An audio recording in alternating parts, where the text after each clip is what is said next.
Hello, gorgeous goddesses. Welcome to this transmission on the Pisces Lunar Eclipse.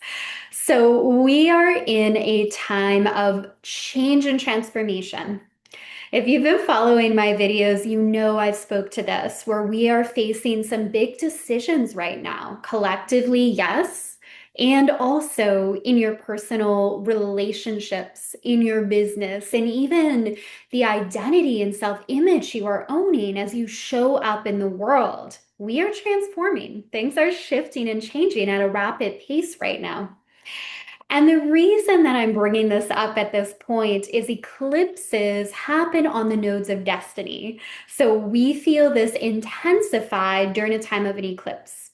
So before we incarnate into this physical experience, we all come in with intentions. We are not on planet Earth by accident. We have agreements with romantic partners, with our friendships, with the business we are here to build, the money we are here to have to circulate on the planet.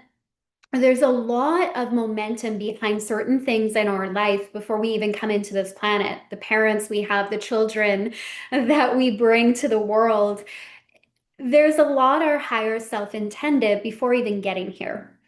And yes, as we move throughout this human experience, we continue to contribute to our Akashic records. So that's something that's not always talked about enough. The decisions you're making today, the thoughts you are entertaining, your energy field, your actions, they are contributing to your records. It's living, it's breathing. So the decisions you make are impactful. It's not like everything is just written in stone, but there's a lot there. And when we talk about alignment, are you aligned in your relationships? Are you aligned with the money you know you're meant to have on a soul level? Are you aligned with the global impact you've always felt in your heart that you are here to make in the world? And if not, we become very aware of that during eclipses, which is why we can see certain relationships ending, certain things happening that we may have been resisting that will suddenly change or transform during eclipse season. So, really be aware of what connections and relationships are forming for you at this time. Where is your intuition guiding you? Because it's at an all-time high. So, this specific eclipse is happening in the sign of Pisces. And anytime we're working with Piscean or 12th house energy, Pisces rules over the 12th house, there's a lot at play. It represents endings and completion. The 12th house is the final sign of the zodiac, and it can be very karmic in nature. A lot of soul agreements or karma coming up during this eclipse. It's also about divine love.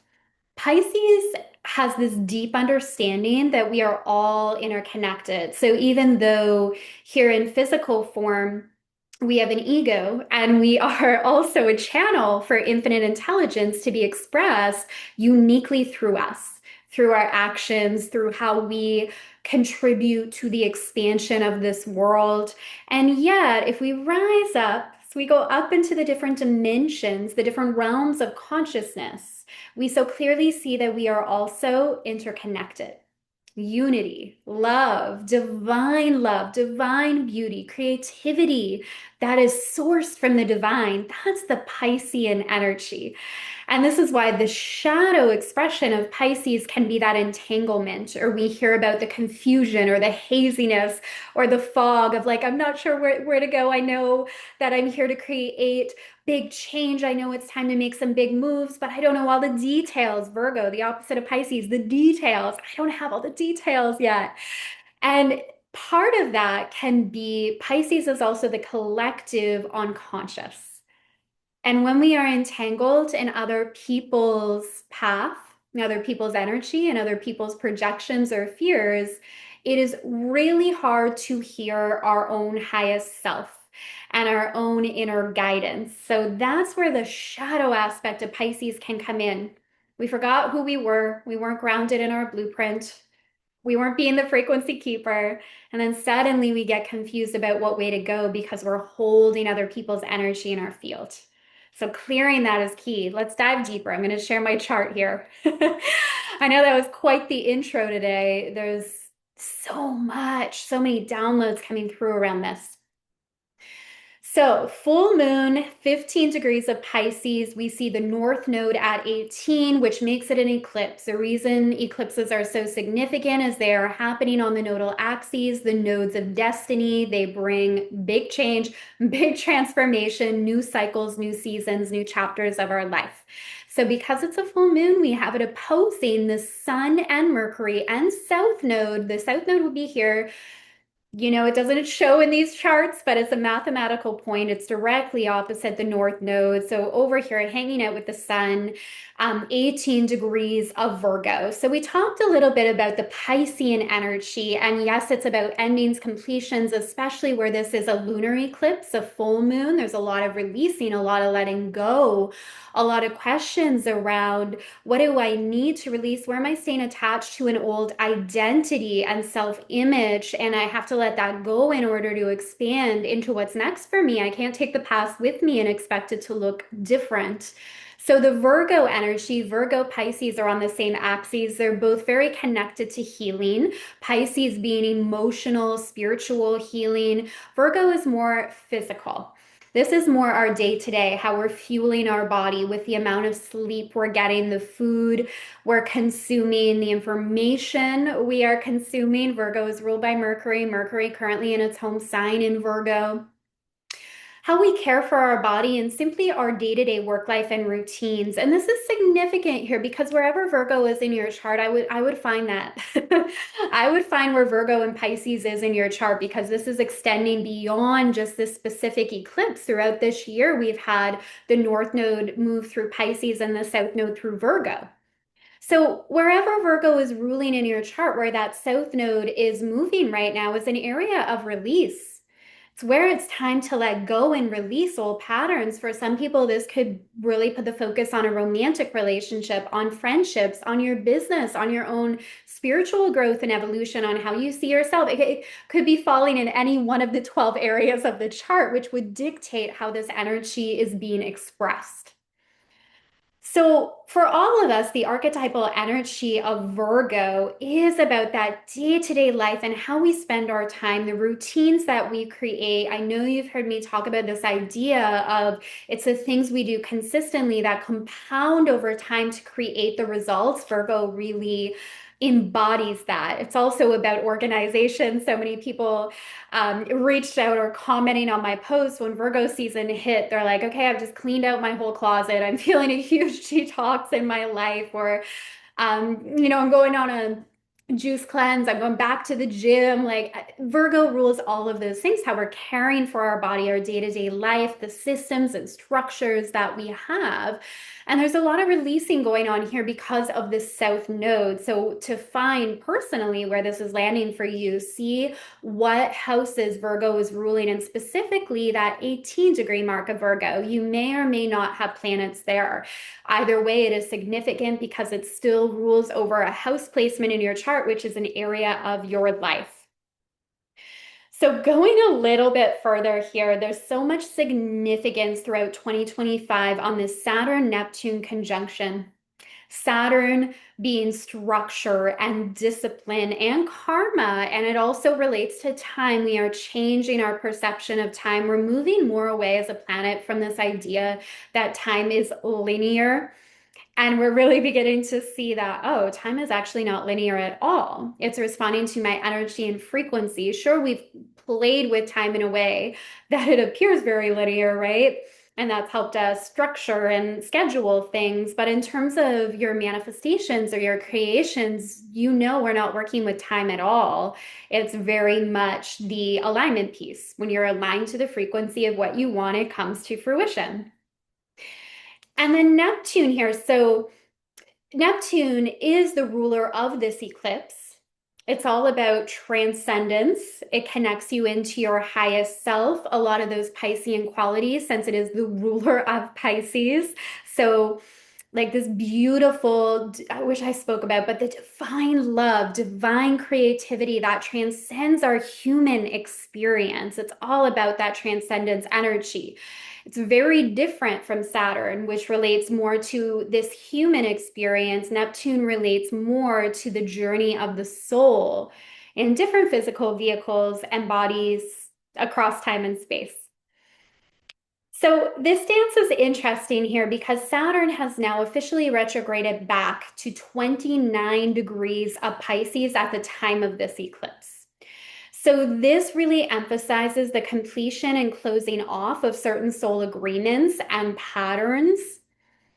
Saturn in Pisces could also feel like a lot emotionally, because Pisces is a very emotionally connected sign, but part of that allows for such beautiful expression of beauty and love and poetry and creativity. We have to be connected to our inner wisdom, to the planet, in order to create beautiful poetry, in order to create beautiful offers in your business and messages that move people. You have to be connected to that. Now, as Saturn comes in, it may make us hyper aware of where we may be avoiding feeling certain emotions or expressing them, or where they've become blocked or held in our physical body. That would speak more to Virgo, though. In our physical body, Pisces could be in our energy field, where we're just holding on to energy that's sending a signal to the universe and bringing back experiences or mirroring to us, or different triggers that are coming up that don't feel like the truth of who we are. Or maybe sometimes they are things we really need to face, and we really need to look at what we are projecting into the world, what is being mirrored back to us that can show us our projections and what is in our energetic field, so we can let go of what isn't useful, what isn't helpful, what isn't actually a part of your highest self. Because I do so much of this work with my clients and the records around what it really means to embody the consciousness of your highest self, I'll often have them message me when they have fears coming up in their business around posting, or like putting a new offer out there, going to a new income level. And they're like, okay, I have this fear, but then I asked, what would my highest self do? And it instantly shifts us. So we can all ask that. What would my highest self do? Where are they guiding me? Your higher self is not superior. She's right here with you. Yet she's not attached to the programs or limitations that our human self can take on, or just simply like the beliefs we hold from the experiences we have that are not necessarily useful for fulfilling our mission on the planet. Now, Neptune is still at 1 degrees here of Aries, but it will soon retrograde back and join Saturn here in Pisces as well. Once again, emphasizing this theme of endings, completion, closure. But at the time of this full moon eclipse, it's in that very beginning degree, the creator degree of Aries. And this is a dance that's been going on throughout this year of really feeling like, wow, this new chapter, this new season of who you are, what you create on the planet, how you show up, the relationships you have, like really getting a glimpse of that. And then we fully move into it. Well, I mean, we're always evolving and growing, but the glimpses we're getting of what that new life looks like can fully manifest in 2026. So this Neptune and Aries energy is like that future. Where are you going? Who are you today? And that reminder that you are not your past. Yet there may be things you need to let go of and release, or stop defining yourself by past experiences.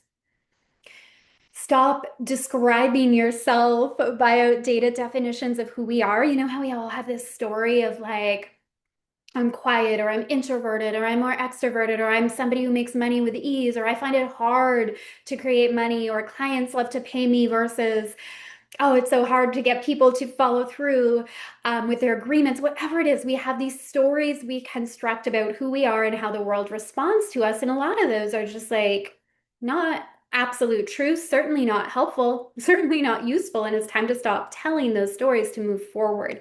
So this really interesting dance here. The moon is also forming a trine with Jupiter in Cancer. How are we enjoying Jupiter in Cancer and its exaltation? I know as a Cancer, I'm loving this energy. A Cancer Sun, Mercury, Venus. I love that Jupiter is just activating my Venus placement in my chart right now. And next up will be my Sun. So I'm loving this transit for all of us. So Jupiter is exalted in the sign of Cancer. It's beautiful energy. And depending on your unique blueprint, as always, we respond differently to this. So this is another area in your chart you want to look for. Where is Cancer? What houses does it rule? That's where Jupiter has been traveling, and it can be an area where you notice big expansion, blessings, abundance, good fortune, or an area of your life where you really desire to expand. So if it's moving through your 10th house of career, it can really place a spotlight on the growth that you want in your business. It's moving through the 4th house of home. This can be more of a focus on family or having children. Like wherever it is an area where you're going to want to experience growth and expansion, where you are experiencing good fortune and blessings. So I like that it's interacting with this moon here. This could also heighten emotions, but the message I'm hearing from the records around this as well is use what you're feeling or what you're moving through and use it to express. Instead of leaving that energy stuck in your body, like express it.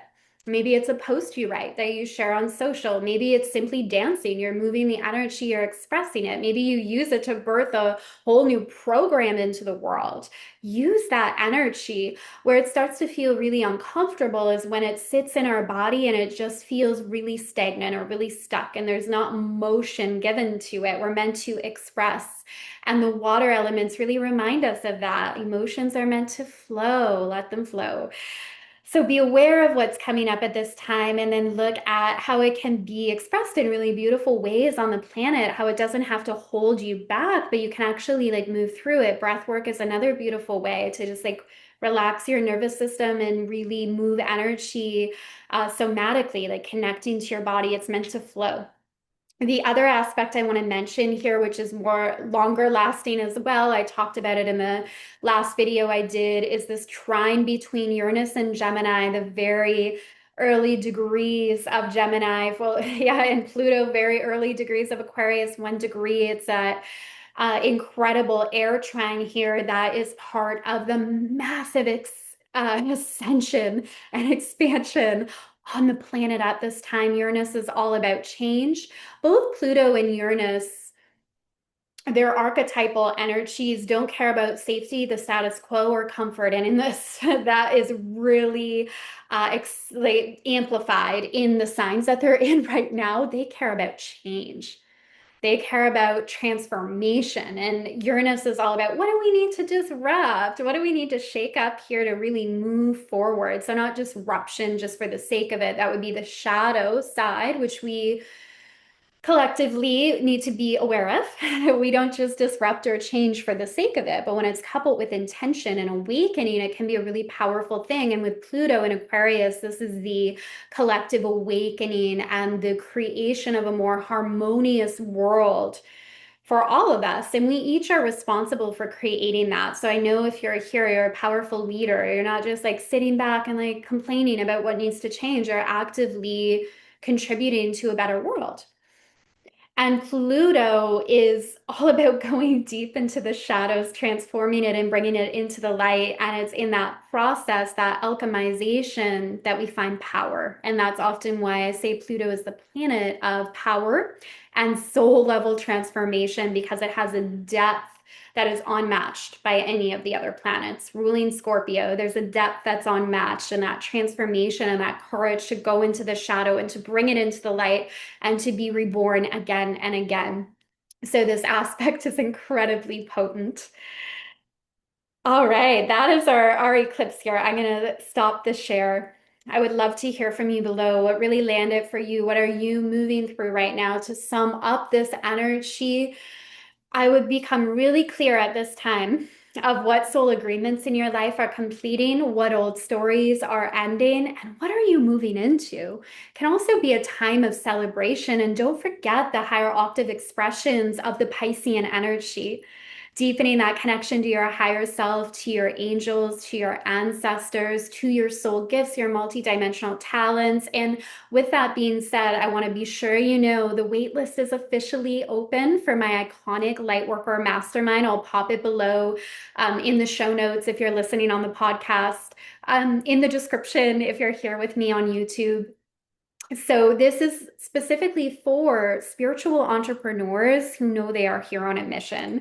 They're ready to create global impact, more wealth in their business, reaching the clients they have soul contracts with, and they know they can help them transform, heal, awaken through their multidimensional gifts. So it's very much focused on taking your gifts, creating from your soul blueprint, which we explore through astrology and the records, because I can clearly see the path you're here to walk, your path for financial abundance, the message that you are here to channel, the gifts you have that are uniquely yours that are meant to be expressed through your business. We take all that and we turn it into a movement, a mission that's creating change on the planet and providing financial abundance for you in the process. And when you join the waitlist for that, right away you have access just for joining the waitlist. Just for joining the waitlist alone, you get a 30-minute audio that will connect you to your Akashic Blueprint. So if you're curious about the records, my very unique way of going into the records and working with that space, I would check that out. That audio alone can be game-changing for your business and your work on the planet. Sending so much love to you all. Enjoy this eclipse energy, and I will see you soon. Bye for now.